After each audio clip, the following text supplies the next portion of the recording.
سيئات أعمالنا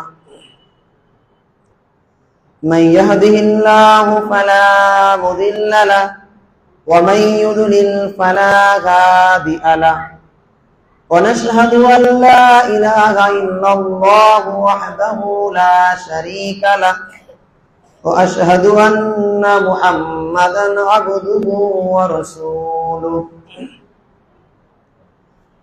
فقد قال الله تبارك وتعالى في القرآن المجيد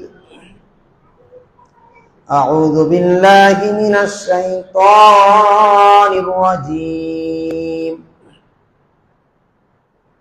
يا أيها الذين آمنوا اتقوا الله حق تقاته ولا تموتن إلا وأنتم مسلمون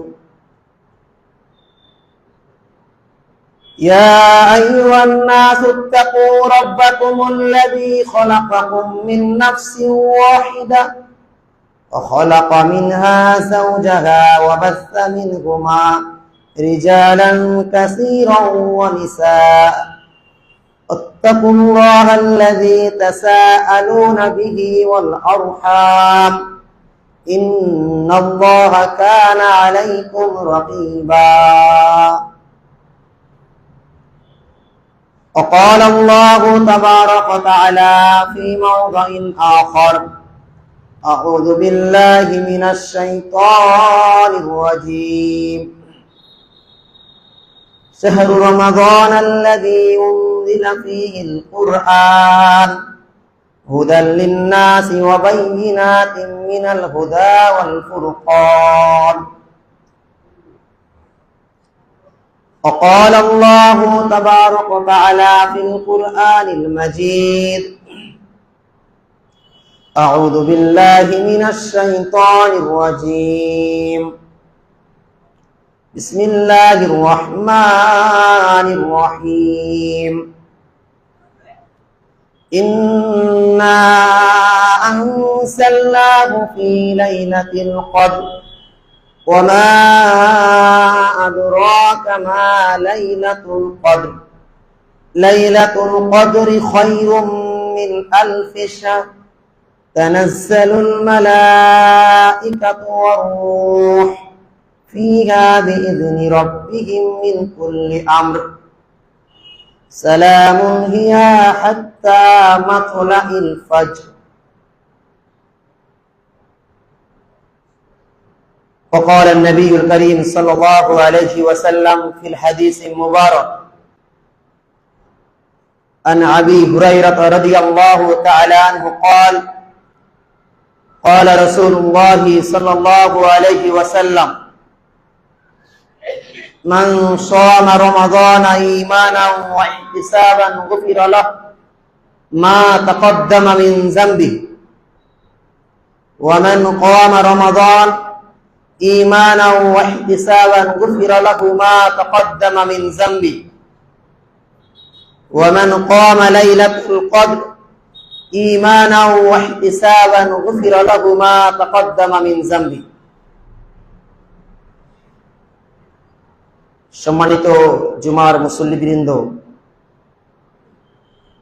প্রশংসা কেবলমাত্র সেই রব্বুল আলামিনের জন্যই, যে রব্বুল আলামিন আমাদেরকে অতীব ভালোবেসে এই পবিত্র মাহে রমজানের 17টি সিয়াম বা রোজা অতিবাহিত করার পরে 18টি সিয়ামে পদার্পণ করার তৌফিক ইনায়েত করেছেন। শুধু তাই নয়, সেই সাথে সাথে পবিত্র জুমার খুতবা নির্দিষ্ট সময়ে মসজিদে উপস্থিত হওয়ার সুযোগ দান করেছেন। কেবলমাত্র সেই রব্বুল আলামিনের প্রশংসা করে সকলেই বলে আলহামদুলিল্লাহ। দরুদ বর্ষিত হোক মানবতার মুক্তির দূত জনাবে মুহাম্মদ রাসূলুল্লাহ সাল্লাল্লাহু আলাইহি ওয়াসাল্লামের প্রতি লক্ষ কোটি দরুদ ও সালাম বৃষ্টির ধারায় ঝুমঝুম করে বর্ষিত হোক। সকলে বলি আল্লাহুম্মা সাল্লি আলাইহি আল্লাহুম্মা বারিক আলাইহি। সম্মানিত উপস্থিতি, আমরা এই মাহে রমজানের একেবারে শেষের দিকে চলে এসেছি বললেই ভুল হবে না। যেহেতু 15টি সিয়াম বা রোজা অতিবাহিত হয়ে গেছে, মানে আমরা দিনের পর দিন আমাদের কাছ থেকে রমজান বিদায় নিতে চলেছে।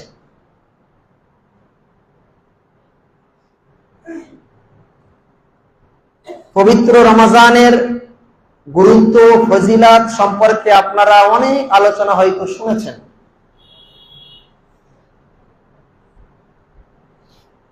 সম্মানিত সুধী, রমজানকে কেন্দ্র করে আমরা নিজের পাপকে পরিচ্ছন্ন করার লক্ষ্যে রমজান যদি আমাদের কাজে না দেয় বা কাজে না আসে, তাহলে আমার আপনার জন্য এই রমজান ব্যর্থ।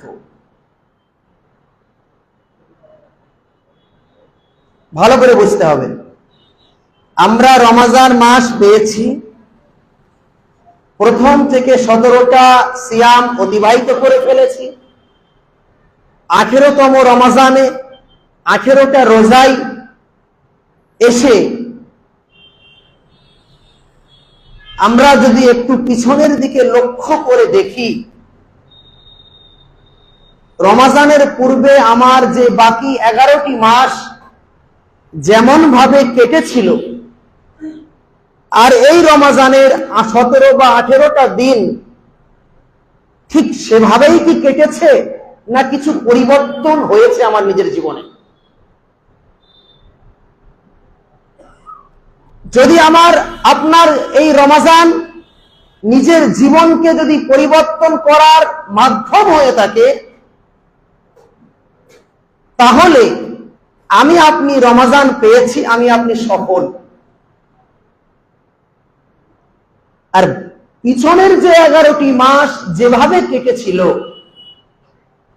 আজ রমজানের 18টা দিন এসে ঠিক ওইভাবেই যদি আমি পরস্পর অতিবাহিত করি, তাহলে আমার মনে হয় না বাকি 11 মাস আর রমজান আমার কাছে ব্যতিক্রম মাস বলে মনে হয় না। আপনারা শুনে থাকেন সকল আলেম ওলামাদের কাছ থেকে যে রমজান হলো আরবি 12 মাসের শ্রেষ্ঠ মাস। রমজান হলো আরবি 12 মাসের মধ্যে গুরুত্বপূর্ণ মাস। গুরুত্বপূর্ণ মাস তখনই আমার আপনার জীবন দ্বারা, আমার আপনার সার্বিক জীবনে এই রমজানের পুরো 30 দিনের মধ্যে তখনই গুরুত্ব লাভ করবে যখন এই রমজান পাওয়ার পরে নিজের পাপকে মোচন করতে পারব। আর রমজান মাস আমি পেয়েছি, যেমনি ভাবে অন্য মাস কেটেছে ঠিক সেভাবেই অতিবাহিত হচ্ছে।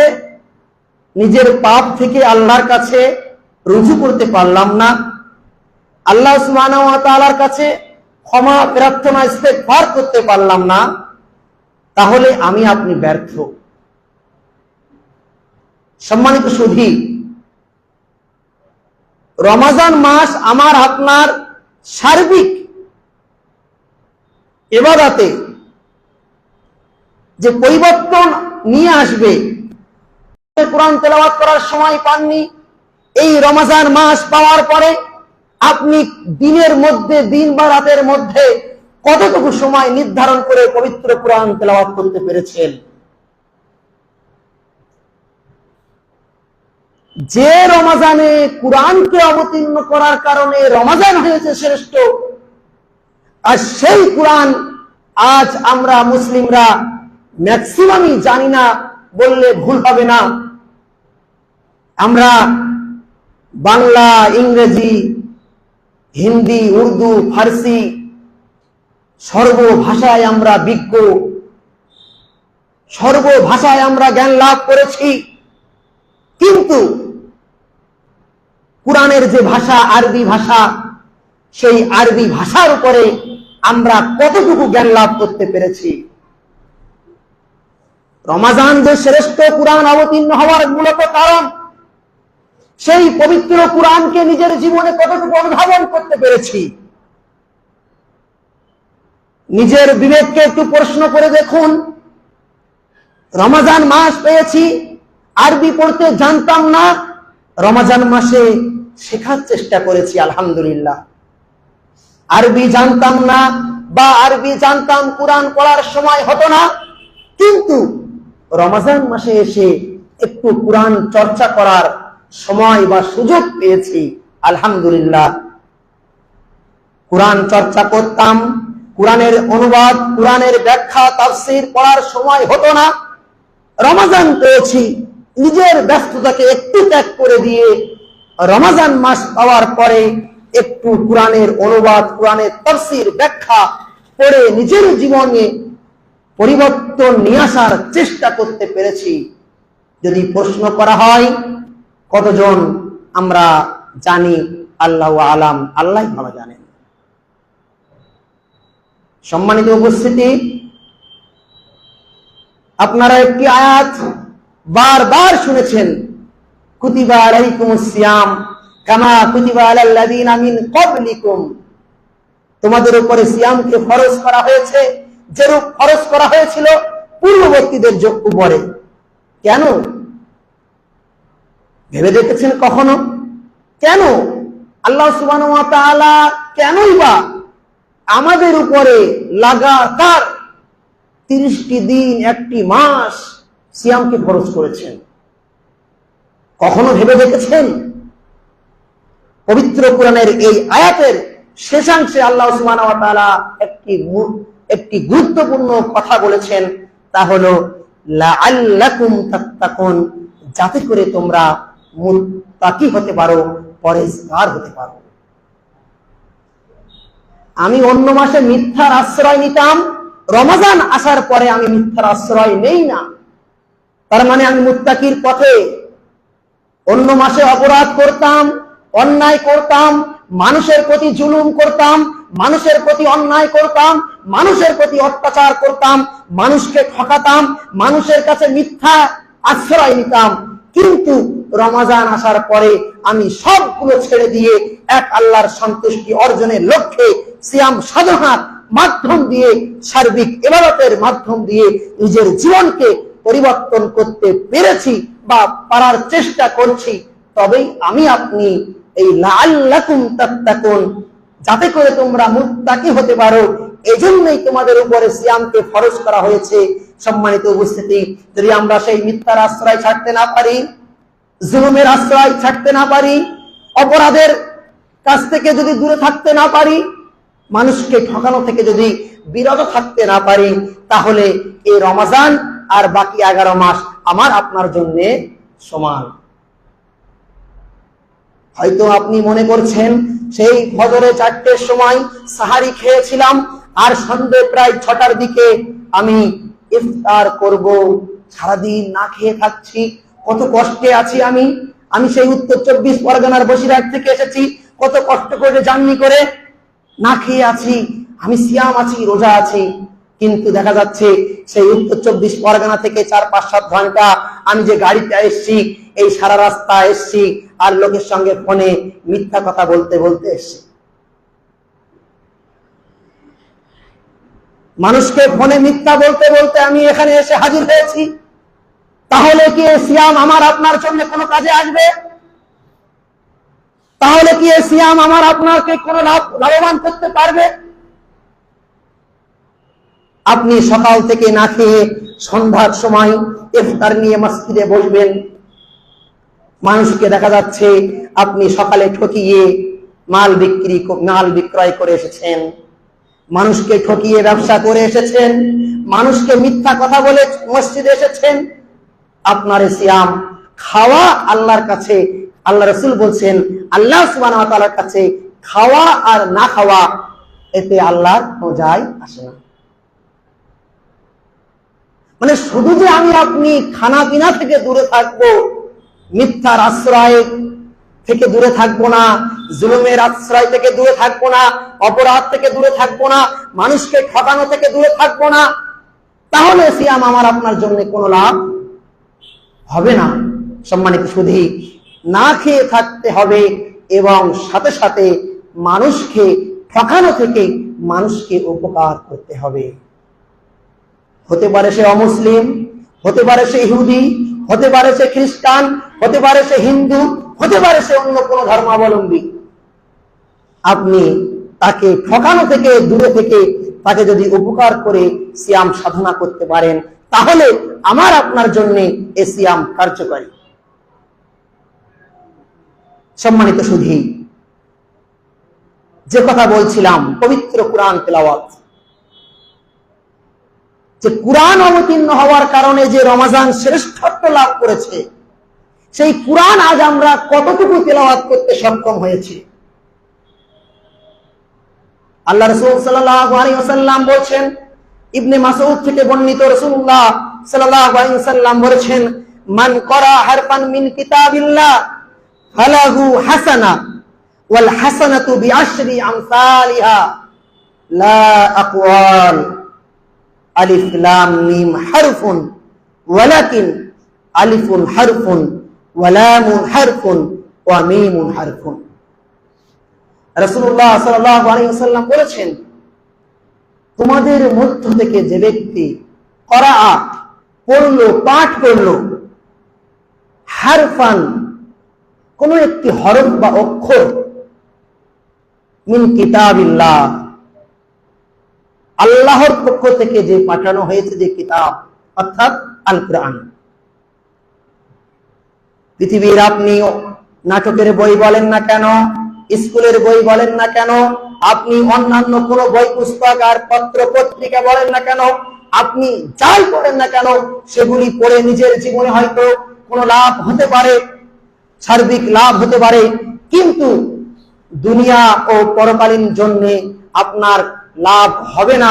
হয়তো দুনিয়াতে বাঁচার জন্য সাময়িক লাভ হতে পারে, সাময়িক লাভবান হতে পারেন, কিন্তু পরকালীন ঠিকানার জন্য আমার আপনার যে পরকালীন ঠিকানা রয়েছে, জান্নাত, জাহান্নাম, কিয়ামত, তার জন্য যদি আমরা আল্লাহর পক্ষ থেকে নাজিলকৃত বাণী আল কুরআন সেটা যদি অনুধাবন করি, আল্লাহ রাসূল বলছেন ফালাহু হাসানা, তার জন্য রয়েছে নেকি,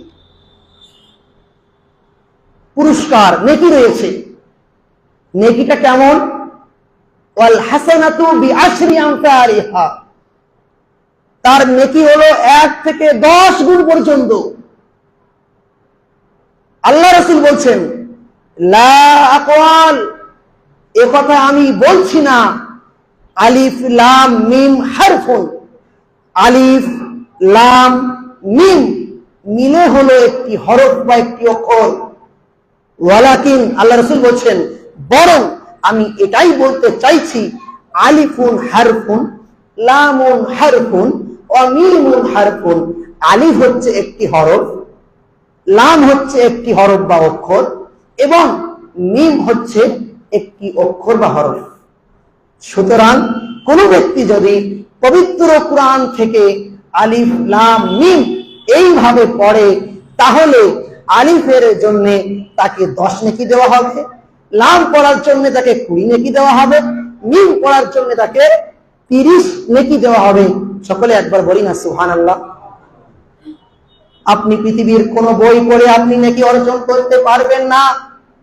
দুনিয়ার জীবনে আপনি লাভবান হতে পারেন, কিন্তু পবিত্র কুরআন এমন একটি ব্যতিক্রমী গ্রন্থ, যে গ্রন্থ পড়ার কারণে আপনার দুনিয়া ও পরকালীন উভয় জগতে আপনি লাভবান হবেন।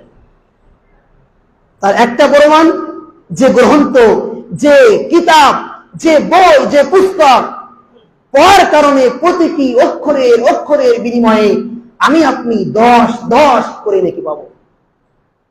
সম্মানিত উপস্থিতি, সেই কুরআন নিয়ে আমরা কতটুকু অনুধাবন করতে পেরেছি? রমজান তো শেষ হতে চলেছে, আজ এই রমজানের তৃতীয় জুমা। আল্লাহ চাইলে আরেকটি জুমা আমরা পাবো ইনশাআল্লাহ। কিন্তু নিজের জীবনকে কুরআন দিয়ে নিজের জীবনকে কতটুকু সাজাতে পেরেছি, কতটুকু নিজের জীবনকে পবিত্র কুরআনের ছায়ায় নিয়ে আসতে পেরেছি। অন্য মাসে কুরআন তেলাওয়াত করতে জানতাম না, এ মাসে কোরআন তেলাওয়াত করতে শিখেছি। তার মানে আমার আপনার জীবন পরিবর্তনের একটা ধাপ শুরু হয়েছে। আল্লাহ রাসূল সাল্লাল্লাহু আলাইহি ওয়াসাল্লাম বলেন, খায়রুকুম মান তাআল্লামাল কুরআন ওয়া আল্লামা। ওই ব্যক্তি হলো সর্বোত্তম ব্যক্তি। আপনার কাছে গ্রামের অমুক মোড়ল, অমুক মেম্বার, অমুক নেতা আপনার কাছে দামি হতে পারে, গ্রামের অমুক চেয়ারম্যান, অমুক অর্থশালী ব্যক্তি আপনার কাছে দামি হতে পারে, কিন্তু প্রকৃত অর্থে দামি ব্যক্তি হলো ওই ব্যক্তি। আল্লাহ রাসূল বলছেন, খায়রুকুম মান তাআল্লামাল কুরআন ওয়া আল্লামা। ওই ব্যক্তি হলো সর্বোত্তম ব্যক্তি, সর্বশ্রেষ্ঠ ব্যক্তি কে যে নিজে কুরআন শেখে এবং অপরকে শিক্ষা দেয়। সম্মানিত উপস্থিতি, এসে শুনলাম এই রমজান মাসে আপনাদের মসজিদে 2 জন ইমাম আছেন। আপনি কুরআন জানতেন না কতজন? জুমার পরে আমাকে হিসাব দিয়ে যাবেন। এখানে যত মুসল্লি আছেন কতজন এই 18টা সিয়াম পর্যন্ত এই ইমাম সাহেবদের কাছে এসে বলেছেন, আমি আরবি জানি না, আমাকে একটু আরবিটা শিখিয়ে দাও তো? কতজন এসে জিজ্ঞাসা করেছেন? কেন আজ মুসলমান লাঞ্ছিত, বঞ্চিত, অবমানিত? কোরআনের ছায়া তলে আসতে চায় না, কোরআনকে ভালোবাসি না, শুধু মুখে বলি কোরআন মানি, কিন্তু কোরআনের কোন আইনকে প্রাধান্য দিই না। আল্লাহ রাব্বুল আলামিন পবিত্র কোরআনে যে ঘোষণা দিয়েছেন যে তোমাদের জন্য ব্যবসাকে আমি করেছি হালাল আর সুদকে করেছি হারাম, কতজন আমরা সুদকে হারাম বলে ঠেলে ফেলে দিয়েছি, ত্যাগ করেছি? যদি জিজ্ঞাসা করা হয় কতজন বন্ধন সমিতি থেকে শুরু করে ব্যাংকের লোন থেকে শুরু করে কতজন এই কাজে যুক্ত আছেন, আপনি হিসাব করে দেখুন পুরো পশ্চিম বাংলা। শুধু মুখে বললে হবে না কোরআন মানি, কোরআনের তো ঘোষণা রয়েছে যে সুদকে আমি করেছি হারাম, ব্যবসাকে করেছি হালাল। সেই ব্যবসার মধ্যে সুদ ঢুকিয়ে আপনি সেটাকে করেছেন হারাম, আবার আপনি মুখে বলছেন আমি কোরআন মানি। সম্মানিত উপস্থিতি, সময় সংক্ষেপিত, আমি এতটুকু আপনাদেরকে বলতে চাই, রমজান মাস পেয়েছি, যেভাবে সিয়াম পালন করব, আল্লাহ রাসূল সাল্লাল্লাহু আলাইহি ওয়াসাল্লাম বলেছেন, মান সামা রমাদান ঈমানাও ওয়া ইহতিসাবান গুফিরা লাহু মা তাকাদ্দামা মিন যামবি। এর অর্থ হয়তো আমরা অনেকেই প্রকৃত অর্থ বুঝতে পারিনি। আল্লাহ রাসূল বলছেন, কোন ব্যক্তি সিয়াম পালন করলো, মান সামা রমাজান, রমাজান পেল, সিয়াম রাখলো, ঈমানাও ওয়া ইহতিসাবান। আল্লাহ রাসূল 2টি শর্ত দিয়েছেন, 1 ঈমানের সাথে, 2 নেকির আশা। অনেকেই সিয়াম রেখেছি, বাড়ির ফ্যামিলিগত চাপ হতে পারে, অনেকেই সিয়াম রেখেছি, প্রতিবেশী খারাপ বলে, অনেকেই সিয়াম রেখেছি, সিয়াম না রাখলে সারাদিন বাড়িতে হয়তো খাওয়া দাওয়া ঠিকঠাক হবে না। মানে উদ্দেশ্য, আমি বলতে চাইছি আপনার উদ্দেশ্যটা কি, আপনার টার্গেটটা কি? আল্লাহ রাসূল বলছেন, মান সামা রমাদান ঈমানাও ওয়া ইহতিসাবান। যে ব্যক্তি রমজান পেল আর ঈমানের সাথে, মানে রমজান মাসে এসে রোজা রাখলাম এটা বিষয় নয়। রমজান আসার পূর্বে আপনাকে প্রস্তুতি নেওয়া উচিত ছিল। আপনার মেয়ে বিয়ের জন্য, আপনার ছেলের বিবাহের জন্য আপনি 1 মাস 1.5 মাস আগে থেকে প্রস্তুতি গ্রহণ করেন। কিভাবে লোকজনকে, আত্মীয়কে দাওয়াত করব, কিভাবে শাদী করব, কিভাবে মেইনটেনেন্স করব, এই চিন্তা আপনি 1-1.5 মাস আগে থেকে করেন। আর রমজান মাস এসেছে, আপনি বিনা প্রস্তুতিতে রমজানে ঢুকে পড়েছেন। যার কারণে আমাদের কাছে আল কোরআন নেই, যার কারণে লাইলাতুল কদর আসতে চলেছে, রাত্রি জাগরণ করব না, যার কারণে দান সাদাকা থেকে দূরে সরে থাকব, যার কারণে নফল সালাত থেকে দূরে সরে থাকব। মূল কারণ হচ্ছে এই পরিস্থিতি। আমরা যদি এই রমজান আসার পূর্বেই যদি পরিস্থিতি গ্রহণ করতাম, রমজান আসছে, আসতে চলেছে, আমি পরিস্থিতি আজ থেকে নিচ্ছি, রমজানের শুরু থেকে এই সময় আমি 10 মিনিট 20 মিনিট টাইম নির্ধারণ করে রেখেছি, কোরআন তেলাওয়াত করব। আর একটু টাইম নির্ধারণ করে রেখেছি, সময় পেলে কোরআনের তাফসীর ব্যাখ্যা গ্রন্থ পাঠ করার চেষ্টা করব। রমজানের শেষের দিকে লাইলাতুল কদর জাগরণ করার চেষ্টা করব। একেবারে শেষে ফিতরাটা সঠিকভাবে আদায় করার চেষ্টা করব খাদ্যদ্রব্য দিয়ে।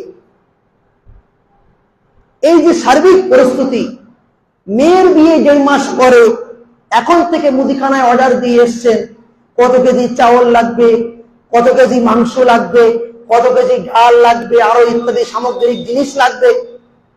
আর রমজান শ্রেষ্ঠ মাস, গুরুত্বপূর্ণ মাস, এমনি এমনি আমাদের কাছে চলে এসেছে বিনা প্রস্তুতি ছাড়াই। সম্মানিত উপস্থিতি, যদি আমরা রমজানের প্রকৃত প্রস্তুতি গ্রহণ করতাম, তাহলে আমার জীবন অবশ্যই অবশ্যই পরিবর্তন হতে বাধ্য হতো। যেরূপ আল্লাহ বলেছেন লাআল্লাকুম তাত্তাকুন, যাতে করে তোমরা মুত্তাকি হতে পারো। সম্মানিত সুধী, যে হাদিস বলছিলাম, আল্লাহ রাসূল বলেছেন, যে ব্যক্তি ঈমানের সাথে একমাত্র আল্লাহকে সন্তুষ্টি অর্জন, সিয়াম না রাখলে কে খারাপ বলল, কে ভালো বলল, কে গাল দিল, কে ভালো খারাপ ইত্যাদি ইত্যাদি কোন কিছুর দিকে লক্ষ্য না রেখে একমাত্র আল্লাহর সন্তুষ্টি অর্জন।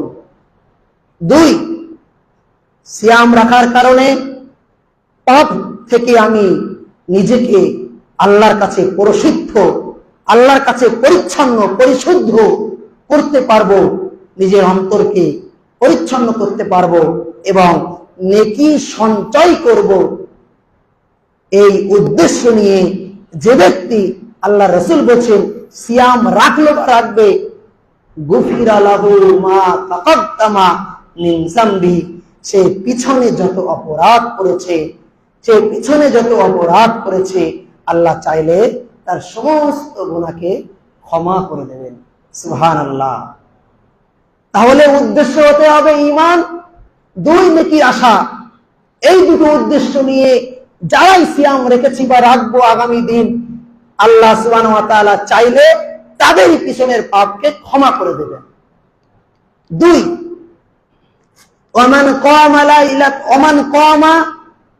মান কামা সিয়াম, এবার যে ব্যক্তি রমজান মাসে লাইলাতুল কদর একটি আছে, আরেকটি হলো সালাতুল লাইল অর্থাৎ তারাবির সালাত। মান কামা রমজান মাস পেল এবং রাতের সালাত আদায় করল, তারাবির সালাত। যে ব্যক্তি রমজান পেল, রাতের সালাত আদায় করলো, ঠিক ওইভাবেই লোক দেখানো নয়, ঈমানের সাথে নেকির আশা নিয়ে পরস্পর রাতের সালাত 30টা দিন আদায় করলো, পালন করলো। তারাবির সালাত সুন্দরভাবে ওই বর্তমান এখন আমরা দেখতে পাই যে কোন কোন জায়গায় তারাবি হয়, ঝড়ের গতিতে হয়ে যায়, 30, 35, 40 মিনিটের মধ্যে তারাবি খতম হয়ে যায়। ওই তারাবির কথা আমি বলছি না। তারাবি হবে সুন্দর, আপনি যেমন ফরজ সালাত আদায় করেন সুন্দর ধীরে ধীরে ধীরে, ঠিক ওইভাবেই যদি আপনি তারাবির সালাতকে, রাতের সালাতকে, নফল সালাতকে সুন্দরভাবে আপনি যদি আদায় করতে পারেন, ওই 5G স্পিড না, আপনার যদি এটা 2G স্পিডে হয়, তাহলে আল্লাহ সুবহানাহু ওয়া তাআলা চাইলে আপনার পিছনের সমস্ত গুনাহকে ক্ষমা করে দেবেন। সুবহানাল্লাহ। সম্মানিত উপস্থিতি, আরো একটি কথা আল্লাহ রাসূল বলেছেন, ওমান কামা লাইলাতুল কদর ঈমানান ওয়া ইহতিসাবান গুফিরা লাহু মা তাকাদ্দামা মিন যামবি। যে ব্যক্তি রমাজান পেল এবং লাইলাতুল কদর জাগরণ করল। এখানে একটা প্রশ্ন আসে, আমরা লাইলাতুল কদর জাগবো কবে? শুধু কি 27 রাত্রি লাইলাতুল কদর? শুধু কি 21 রাত্রি লাইলাতুল কদর? শুধু কি 23 রাত্রে লাইলাতুল কদর? না শুধু কি 25 রাত? না শুধু কি 29 রাত লাইলাতুল কদর? সম্মানিত উপস্থিতি, রাসূলুল্লাহ সাল্লাল্লাহু আলাইহি ওয়াসাল্লাম আমল দ্বারা বোঝা যায় যে আল্লাহ রাসূল সাল্লাল্লাহু আলাইহি ওয়াসাল্লাম নির্দিষ্ট কোন রাতে তিনি লাইলাতুল কদর তালাশ করেননি, বরং রমাজানের শেষ দশকের বিজোড় রাত্রিতে লাইলাতুল কদর তালাশ করেছেন। আরে লাইলাতুল কদর তালাশ করলে লাভ কি? এদিকে আল্লাহ রাসূল বলছেন ঈমানের সাথে নেকির আশা নিয়ে যে লাইলাতুল কদর জাগরণ করবে তার তো পিছনের গুনাহ মাফ করে দেওয়া হবে। ওটা গেল একটা হাদিস। আর পবিত্র কোরআন সূরাতুল কদর, আল্লাহ সুবহানাহু ওয়া তাআলা লাইলাতুল কদরকে কেন্দ্র করে নির্দিষ্ট একটি সূরা অবতীর্ণ করেছেন।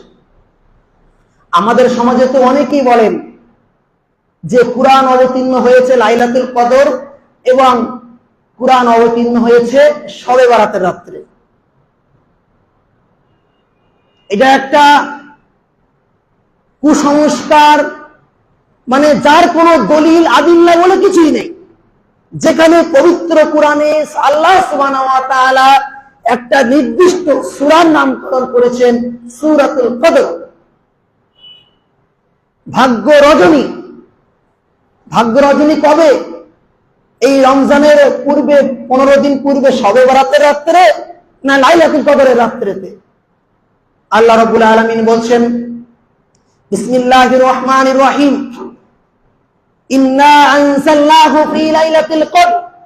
নিশ্চয় আল্লাহ সুবহানাহু ওয়া তাআলা এই লাইলাতুল কদরের রাত্রিতে অবতীর্ণ করেছেন কি? কুরআন। আল্লাহ সুবহানাহু ওয়া তাআলা কুরআনকে লাইলাতুল কদরের রাত্রিতে অবতীর্ণ করেছেন। লাইলাতুল কদর কবে? ভাগ্য রজনী কবে? ওমা আদরাকা মা লাইলাতুল কদর। কত সুন্দর কথা। আল্লাহ সুবহানাহু ওয়া তাআলা তার প্রিয় হাবিব রাসূল সাল্লাল্লাহু আলাইহি ওয়াসাল্লামকে জিজ্ঞাসা করছেন, ওগো মুহাম্মদ সাল্লাল্লাহু আলাইহি ওয়াসাল্লাম, ওমা আদরাকা, আপনি কি জানেন, আপনি কি বলতে পারেন লাইলাতুল কদর কবে? লাইলাতুল কদর কি আপনি কি জানেন? আপনার কি জানা আছে? আল্লাহ রাব্বুল আলামিন পরক্ষণে বলছেন লাইলাতুল কদরি খায়রুম মিন আলফি শাহর। লাইলাতুল কদরের রাত হচ্ছে এমন একটি রাত যে রাত্রিতে 1000 মাস ইবাদত করলে যত নেকি অর্জন করা যায়, 1000 মাস ইবাদত করলে যত নেকি অর্জন করা যায়, তার থেকেও গুরুত্বপূর্ণ রজনী হলো, গুরুত্বপূর্ণ ইবাদতের রাত হলো লাইলাতুল কদর। সুবহানাল্লাহি ওয়া বিহামদিহি সুবহানাল্লাহিল আযীম। আপনার জীবনে আপনি 1000 মাস হয়তো পাবেন না। যদি বছরে হিসাব করা হয় দেখা যাচ্ছে 83 বছর প্রচুর হবে। একজন মানুষ 50, 60, 70 বছর পর্যন্ত না, হয়তো তার আগেও আমরা মৃত্যুবরণ করতে পারি। কিন্তু এই 50, 60 বছরের জীবনে ইবাদত যত করে না আল্লাহর কাছে লাভবান হতে পারবো, আল্লাহর কাছে নিজের আমলকে বাড়াতে পারবো। আল্লাহর রাসূল বলছেন যে ব্যক্তি লাইলাতুল কদর জাগরণ করবে, তালাশ করবে, রমজানের শেষ দশকের বিজয় রাত্রিতে যদি সে লাইলাতুল কদর পেয়ে যায়, 1000 মাস ইবাদত করলে যত নেকি অর্জন করা যায়, এক রাত্রিতে ইবাদত করে সেই নেকি অর্জন করতে সে সক্ষম। সুবহানাল্লাহ। সুতরাং আজ 18ই রোজা, 18ই রমজান, কাল 19, পরশু 20, অর্থাৎ রবিবার, আগামী রবিবার থেকে লাইলাতুল কদর শুরু। আমরা এখন থেকে প্রস্তুতি নিই। ওগো আল্লাহ, পেছনে যা করেছি, 17টা রোজা যা ভুল করেছি।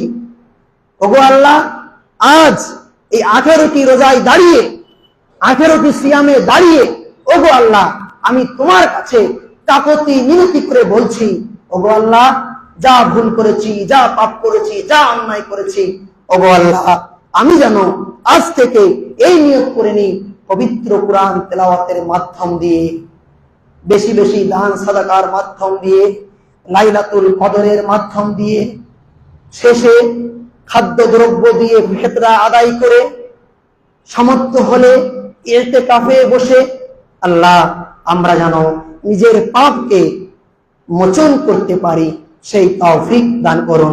সকলে বলি আমিন। রব্বুল আলামিন, যারা আমরা রমাজান পেয়েছি, আমরা হচ্ছে সৌভাগ্যবান। কেন সৌভাগ্যবান? রমাজানের পূর্বেই অনেক আপনার এলাকায় মানুষ অনেক মারা গেছে, কিন্তু আপনি এখনো জীবিত আছেন। এটা আল্লাহর কাছে হাজার হাজার লাখ কোটি কোটি প্রশংসা। কেন প্রশংসা? আপনি যে ইবাদত করেন না কেন, সেই ইবাদত গুলোর একটা নির্দিষ্ট নেকির লেভেল আছে, নির্দিষ্ট নেকি আল্লাহ সুবহানাহু ওয়া তাআলা বেঁধে দিয়েছেন। কিন্তু সিয়ামের নেকি, রোজার নেকি আল্লাহ সুবহানাহু ওয়া তাআলা নির্দিষ্ট করেননি, বরং আল্লাহ এটাই বলেছেন, আস-সাওমু লি ফাইন্নাহু আজজি বিহি। নিশ্চয় সাওম হলো, আল্লাহ বলছেন, আমার জন্য। হাদিসে কুদসি, সাওম হলো আমার জন্য, ও আনা আজজি বিহি, আর এর প্রতিদান, এর বদলা, এর নেকি আমি আল্লাহ নিজ হাতে দান করব। সুবহানাল্লাহ। আপনি সালাত আদায় করবেন, তার নির্দিষ্ট নেকি আছে। হজ করবেন, যাকাত দেবেন, নির্দিষ্ট নেকি আছে। কিন্তু ইবাদতের জগতে ব্যতিক্রম ইবাদত সিয়াম বা রোজা হলো এজন্যই যে আল্লাহ সুবহানাহু ওয়া তাআলা এর নেকি কোনো লিমিট করে দেননি, বরং এর নেকি হলো অফুরন্ত। আল্লাহ সুবহানাহু ওয়া তাআলা যার সিয়ামে যেমন খুশি হবে, তার সিয়ামে আল্লাহ চাইলে লক্ষ লক্ষ কোটি কোটি গুণ নেকি বেশি দিতে পারেন, এতে কোনো সন্দেহ নেই। সুতরাং রমাজান প্রায়শ্চিত্তের যে অন্যতম মাস, তার কারণ হলো মূলত এটাই। আল্লাহর কাছে দোয়া করি, ওগো আল্লাহ দয়াময়, আমরা রমাজান পেয়েছি, আগামী বছর পাবো কিনা ওগো আল্লাহ তুমি ভালো জানো। আমরা এই যে রমাজানের শেষ লগ্নে এসে আল্লাহ, আমরা তোমার কাছে ফরিয়াদ করছি যে সিয়াম 17টি রেখেছি, আজ 18টি সিয়াম রেখেছি। এই সিয়াম গুলোর মধ্যে ওগো আল্লাহ, যদি আমাদের সিয়ামের মধ্যে কোনো ভুল ত্রুটি হয়ে থাকে, কোনো অপরাধমূলক কাজ হয়ে থাকে, আমাদের ভুল ত্রুটিকে ক্ষমা করে দিয়ে ওগো আল্লাহ, আমাদের সকলের সিয়ামকে তুমি কবুল করে নাও। সকলে বলি আমিন। ওগো রব্বুল আলামিন, আমরা আগামী যে 12টি বা 11টি সিয়াম বাকি আছে, এই 12 বা 11টি দিনের সিয়ামকে সঠিকভাবে যেন রাখতে পারি, আল্লাহ আমাদের শরীরকে সুস্থ দান করো। সকলে বলে আমিন। ওগো আল্লাহ, বিশেষ করে যে গুরুত্বপূর্ণ রজনী লাইলাতুল কদর আসতে চলেছে, সেই লাইলাতুল কদরের গুরুত্ব মাহাত্ম্যকে বুঝে, যাতে করে আমরা 5টি রাতকে যথার্থভাবে, সঠিকভাবে, সুন্দরভাবে ওই ওয়াজ মাহফিল করে রাত জাগা নয়, পবিত্র কোরআন তেলাওয়াত করে, জিকির আসকার করে, মসজিদে খিচুড়ির আয়োজন হয়। দেখবেন অনেক জায়গায় লাইলাতুল কদর হচ্ছে আনন্দ উৎসব, খিচুড়ির আয়োজন হচ্ছে। একদিকে লোক সব বেরিয়ে যাচ্ছে, চায়ের দোকানে বসে আড্ডা ফাড্ডা দিয়ে 12টা-1টার দিকে এসে বাজার বান্দি করছে। এর নাম কিন্তু লাইলাতুল কদর নয়। সময় থাকলে আপনাদেরকে আরো বোঝানোর চেষ্টা করতাম। এতটুকু আপনাদেরকে বলি যে লাইলাতুল কদর মানে ওই মাগরিবের সময় হয়ে গেল, সেখান থেকে নিয়ে আপনার যতক্ষণ সাহারি সময় থাকবে, অর্থাৎ ফজরের আগ পর্যন্ত, এই পূর্ণ সময়টা হচ্ছে লাইলাতুল কদরের সময়। পূর্ণ সময়ে আল্লাহর ইবাদতে মগ্ন থাকতে হবে। তাসবিহ, তাহলিল, জিকির আসকার, পবিত্র কোরআন তেলাওয়াত, দান সাদাকা, নফল সালাত বেশি থেকে বেশি পড়ে আল্লাহর কাছে নিজের পাপকে তুলে ধরতে হবে। রব্বুল আলামিন আমাদের সার্বিক বিষয়কে আমরা যেন যথার্থভাবে পালন করতে পারি। রব্বুল আলামিন আমাদের সকলকে সেই সুমতি দান করুন। সকলে বলি আমিন। রব্বুল আলামিন আমাদের মধ্য থেকে যারা বিদায় নিয়ে চলে গেছেন, কারোর পিতা, কারোর মাতা, কারোর নানা নানি, কারোর দাদা দাদি, কারোর ভাই, কারোর বোন, কারোর স্ত্রী, কারোর স্বামী, কারোর সন্তান, কারোর পিতা, কারোর আত্মীয় স্বজন, ওগো আল্লাহ আমরা তোমার কাছে চাইছি এই সিয়ামের বদৌলতে, আমাদের সিয়ামের বদৌলতে, আমার সিয়ামের বদৌলতে ওগো আল্লাহ আমার আত্মীয় স্বজন যারা দুনিয়া থেকে বিদায় নিয়ে চলে গেছেন, তাদের কবরে যদি আযাব হয়ে থাকে, ওগো আল্লাহ তাদের কবরকে জান্নাতের হাওয়া বইয়ে দিয়ে তাদের কবরে তুমি জান্নাতের বিছানা বিছিয়ে দাও। সকলে বলি আমিন। রব্বুল আলামিন আমাদের সকলকেই আল্লাহ তোমার কথা অনুযায়ী, তোমার রাসূলের কথা অনুযায়ী যে ব্যক্তি সিয়াম পালন করবে তার জন্য জান্নাতে একটি নির্দিষ্ট দরজা রয়েছে, যা হলো রাইয়ান নামক দরজা। ও আল্লাহ এই সিয়ামের বদৌলতে আমরা যেন সেই রাইয়ান নামক দরজা দিয়ে জান্নাতে প্রবেশ করতে পারি, আমাদের সেই তৌফিক দান করুন। আমিন। ওয়া আখিরু দাওয়ানা আলহামদুলিল্লাহি রাব্বিল আলামিন।